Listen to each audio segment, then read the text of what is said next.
Então, meu nome é Patrick. Hoje eu vou apresentar para vocês um tema um pouco complexo, que eu tentei simplificar o máximo possível, que é como você faz event sourcing em Python. De forma geral, é como a gente constrói sistemas auditáveis, sistemas que têm grande grau de confiabilidade. Beleza, então a gente começa aqui com uma pequena apresentação sobre mim. Eu estou terminando ciência da computação, estou fazendo TCC, estou loucão assim. Fazendo meu TCC em Python, inclusive. Eu trabalho com Python há mais ou menos 6 anos. E hoje eu estou atuando como desenvolvedor na área de banking da Estônia. Então, o que eu estou apresentando a vocês é algo que eu vivo no meu dia a dia. Como é que você trabalha com sistemas financeiros, como é que você trabalha com dinheiro, como é que você garante que aquela informação é verídica. Beleza. Então, essa é uma visão geral do que a gente vai abordar aqui. Primeiro, por que os dados eles precisam ser imutáveis, por esse ponto de vista. O que é esse tal de event sourcing e como a gente implementa esse event sourcing em Python. Tá. Primeira pergunta aqui que eu deixo para os senhores é por que os dados eles precisam ser imutáveis? Essa é uma pergunta assim, que muita gente tem se pegado justamente pela mudança de paradigma que está acontecendo no nosso mercado. A gente vê bastante isso em programação funcional, a gente tem visto isso bastante acontecendo na área de front-end. Porém, existem motivos em particular pelo qual a gente modela dados imutáveis em sistemas financeiros. E o interessante disso é que a resposta disso está na corrida de cavalo. Lá por 2002, teve um caso da empresa Autotot que ela detinha 65% do mercado de apostas da América do Norte. Então, isso é coisa pra caramba. Então, todo o mercado de apostas passava pelo sistema delas. Só que aí, lá dentro da empresa, tinha o Chris. Chris, que era um desenvolvedor sênior, ele decidiu que, invadiu o sistema deles. Ele viu que era muito simples, que por mais que existisse uma série de mecanismos de segurança, tinha um período antes do envio dos dados em que ele podia entrar no HD e editar a aposta com o editor hexadecimal. E dessa forma, ele conseguiria alterar os dados referentes à aposta. Só que o problema desse tipo de ataque que a gente chama de superusuário é o azar. Nesse caso do Chris foi a sorte. Porque o Chris, ele foi vencedor, só que ele foi o único vencedor da aposta. Por incrível que pareça, por um milagre do universo, só a aposta dele que venceu. Logo levantaram suspeitas e na segunda seguinte o FBI estava lá, batendo na porta. Pois é, que sorte. Então, dado por esse ponto de vista, a capacidade de alterar os dados pode ser vista como uma vulnerabilidade de segurança. Então, quando a gente fala de segurança, quando a gente fala dessa gestão de dados, a gente fala de rastreabilidade. Segurança, ela exige rastreabilidade da informação. A partir do momento que a informação é criada, ela não pode ser destruída. Tá. Legal essa parada de imutabilidade, essa parada de rastreabilidade, mas o que é esse event sourcing aí que você está falando? Pois bem, o event sourcing, ele é uma técnica, é uma parte que envolve você manter todo o histórico do que aconteceu com a sua informação. Você não armazena mais o estado final. Se a gente pegar um banco relacional, você tem lá uma tabela com várias linhas. Nas aplicações mais comuns, você vai alterando aquela linha, aqueles dados do usuário, conforme a necessidade. Quando você utiliza event source, não. você não tem aquele estado final, você não tem aquela linha, você tem um conjunto de linhas, e a partir daquele conjunto de linhas você cria seu estado final. O seu estado final ele é uma derivação do fluxo de eventos, do que aconteceu, do seu histórico. Então, o seu histórico, ele dita a verdade. Que é muito diferente de uma forma comum, também como as pessoas constroem, que é manter uma tabela histórico, que vai alimentando continuamente, que vira um tabelão de vários gigas, que ninguém nunca olha para nada, que é impossível manter rastreabilidade por aquilo, e você não sabe se realmente aquilo de fato aconteceu. Então, cada alteração de estado, ela é um novo evento. É isso. Você quer alterar o nome do usuário, você cria um novo evento dizendo que o nome do usuário foi alterado.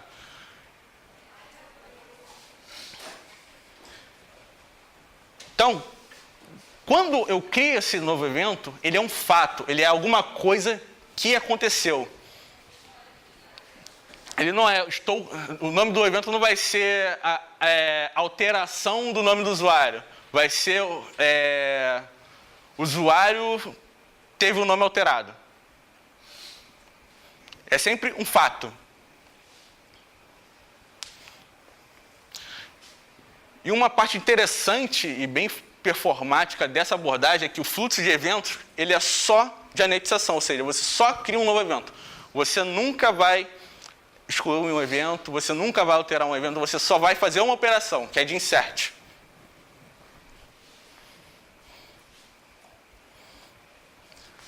E é muito importante que nenhum evento ele possa ser alterado ou excluído.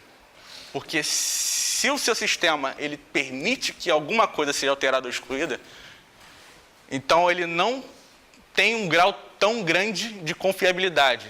Você já perde bastante da sua rastreabilidade. Então, se você quer saber como é que se faz event source, pergunta ao seu contador. Porque existe uma regra que diz que contadores eles não usam borracha, nunca.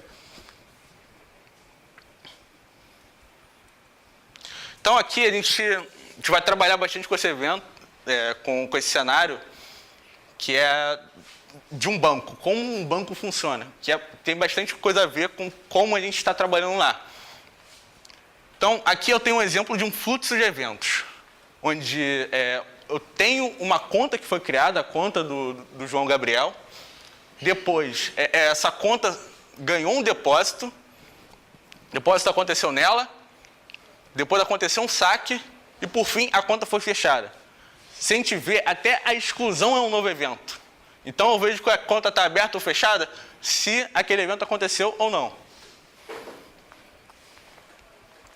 Tá, beleza. Legal essa ideia aí, mas como é que a gente faz isso em Python? Então, quando eu conheci essa técnica, não existia uma resposta para isso. É bem difícil, principalmente porque a maioria dos exemplos que a gente tem são em linguagens que são estaticamente tipadas, não são em linguagens dinâmicas, então você ter referências em linguagens dinâmicas é um pouco mais complicado. Então, o código fica um pouco macarrônico. Você vai estar se vendo escrevendo C# no Python.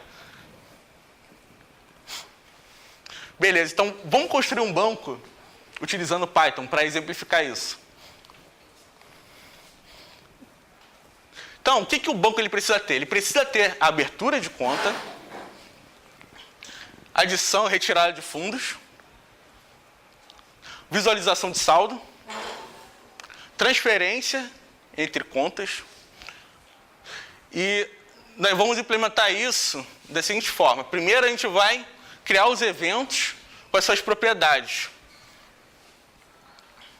Depois a gente vai criar um mecanismo que vai ser responsável por endereçar os eventos, dizer para onde aquele evento vai, o que vai acontecer com aquele evento. Essa manipulação de evento é o cara que... Primeiro a gente tem um mecanismo que diz para onde o evento vai. A manipulação de evento é o cara que aplica o evento, que de fato altera o estado final. É o cara que gera o estado final.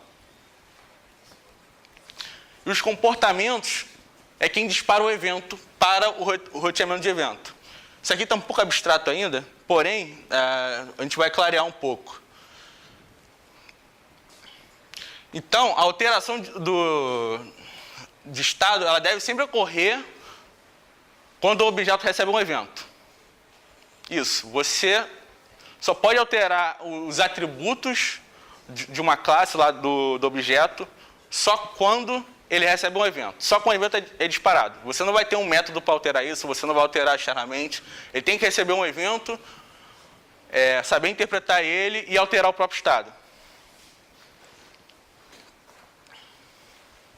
Então, aqui, para simplificar bastante, eu criei os eventos usando o Named Tuple. O primeiro argumento é o nome do evento, o segundo, as informações que eu quero armazenar de cada evento. Sendo que, se vocês repararem bem, em cada um dos eventos, eu estou armazenando qual é o ID, ou qual é o identificador daquela conta.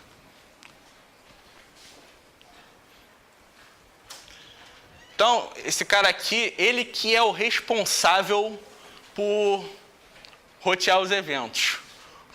Na verdade, é uma gambiarra para a gente fazer sobrecarga de operadores.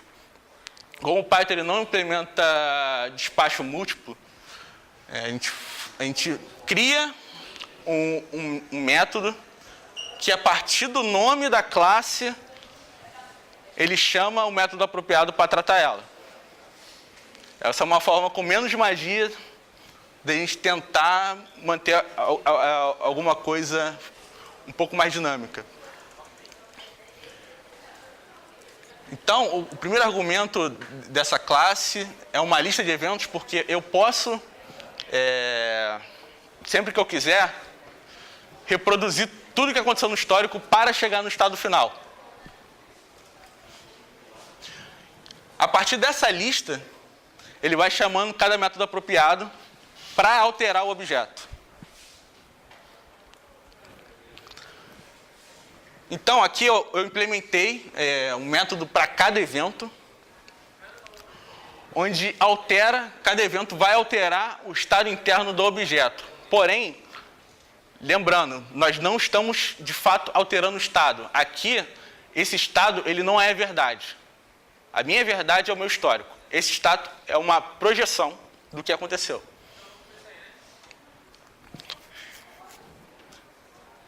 Então, aqui, por exemplo, aqui eu estou criando uma conta, sendo que no evento de criação de conta eu não tenho informação do saldo, porque o saldo é uma consequência, é uma projeção do que aconteceu.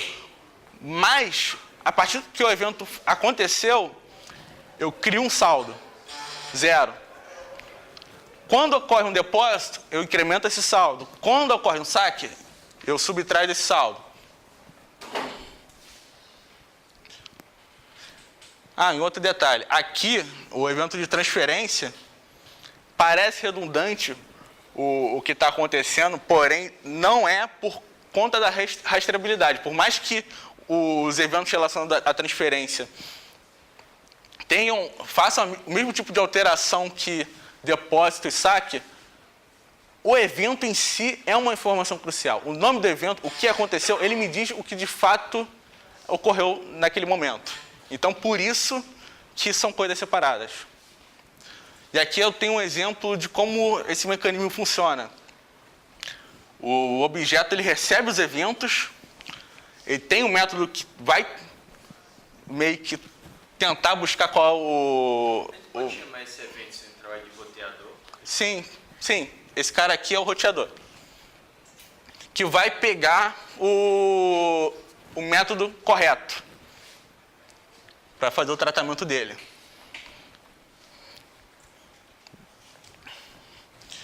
Então, depois disso, cada comportamento deve aplicar os eventos para realizar as alterações do estado. O que é o comportamento? Ele é só um método que vai disparar o evento, que vai jogar o evento para o roteador. Todos os eventos aplicados eles devem ser armazenados num fluxo de eventos. Então, é importante que esse fluxo de eventos seja ordenado. Os eventos devem ser ordenados pela sua ordem de inserção. Você não pode ter uma ordenação diferente disso. E detalhe, não se usa data para ordenar os eventos. Nunca. Em hipótese nenhuma. Primeiro que você vai ter uma série de problemas, você nunca vai ter garantia de que aconteceu de fato naquele momento. Então, é muito melhor você ter um identificador incremental do que trabalhar com data, nesse caso. Aliás, pode acontecer eventos no mesmo momento, que é pior. Essa classezinha aqui eu fiz para armazenar os eventos. Ele tem dentro dele uma lista que armazena todas as mudanças que aconteceram com o objeto. Então, toda vez que eu quiser fazer uma alteração no objeto, eu passo um evento para esse método apply, que ele vai adicionar esse evento na lista de eventos que aconteceram e vai chamar o roteador.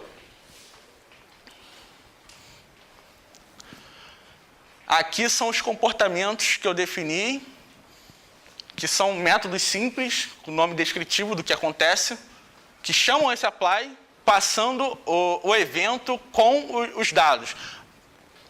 Uma informação interessante, por exemplo, que aqui na abertura de conta, ele está gerando um identificador único para aquela conta. O evento ele não é responsável por isso, o evento só é o que aconteceu. O comportamento vai dizer o que aconteceu. E aqui a gente vê que no saque ele tem uma validação a partir do balance, que é uma projeção daquela conta, de todas as transferências que aconteceram. Ele verifica se ele pode ou não fazer um saque. Se ele não pode fazer um saque, ele vai levantar uma exceção. Se ele puder, ele vai ele vai disparar o evento de saque.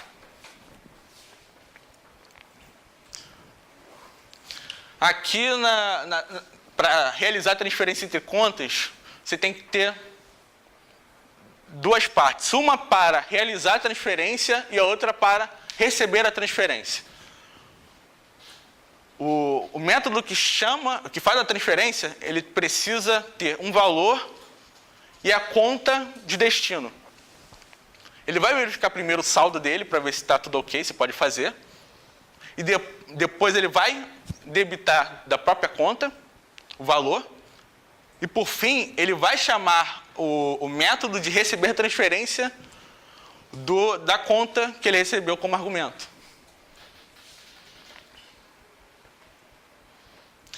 Então, essa aqui é um diagrama mostrando como é que ocorre essa geração de estado final. A gente vê que primeiro a gente vai instanciar a classe conta vazia, sem nada, e a gente vai disparar o evento de conta criada. A partir disso, eu já tenho algumas informações referentes à conta. Aí eu disparo um evento que o depósito aconteceu. A gente vê que houve uma alteração no balance, no saldo da conta. Foi para o mesmo valor que está no evento. Porém, cada evento ele diz a diferença do que aconteceu. Isso é algo muito importante. Ele não diz para qual saldo que vai. Ele tem que dizer qual é a diferença. O que eu vou acrescentar ou o que eu vou subtrair. Porque senão eu não consigo voltar àquele evento. Não consigo gerar um evento reverso daquele. Porque o evento reverso de um depósito é um saque. E o de um saque é um depósito. E a gente vê que depois desse saco aqui de R$30, o saldo final dele foi para R$70.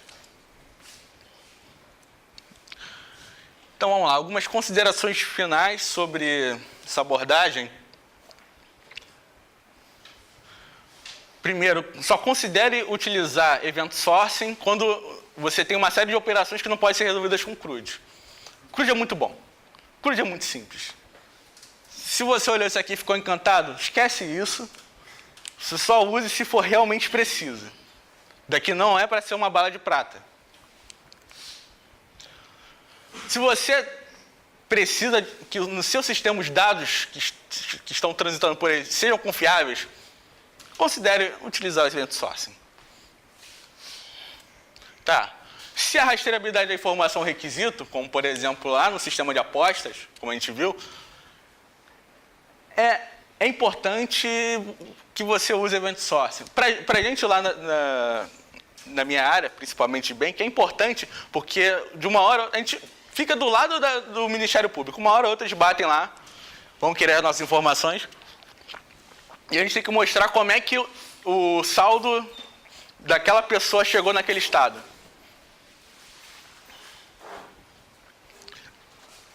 Você também pode considerar Event Sourcing quando ele é um diferencial de competitividade de mercado. Porém, você vai colocar Event Sourcing em tudo? Vai colocar Event Sourcing em tudo? Não existe bala de prata. Então, não use Event Sourcing quando você não entende do negócio. Você entender do negócio é um requisito fundamental para modelar os eventos. Então, você não vai conseguir modelar os eventos se você não entende do negócio. Se você não quer ser pioneiro nessa abordagem, esquece. Tem muita coisa ainda sendo discutida, tem muito conceito ainda que está muito abstrato, tem muita gente que está quebrando a cara. E se a tua equipe for formada por pessoas muito inexperientes, talvez seja muito complicado você utilizar Event Sourcing, pelo nível de complexidade. E se você não tem tempo para fazer um levantamento, ver quais são as ferramentas disponíveis para essa abordagem, então esquece, pega alguma coisa mais prática. Isso aqui, se vocês quiserem dar uma olhada, é uma implementação, essa é a implementação que eu mostrei do Event Sourcing funcionando. Ok, Playground, só precisa do navegador para rodar.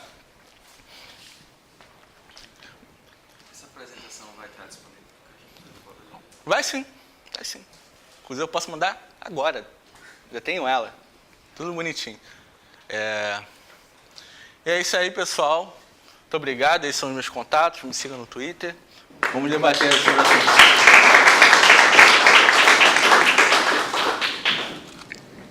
Agora eu queria saber, lá na Estônia, vocês usam, provavelmente um banco privado ou open source, alguma coisa já pronto, só usando pronto para isso. O que é que vocês usam lá, como é que funciona? Então, as implementações mais comuns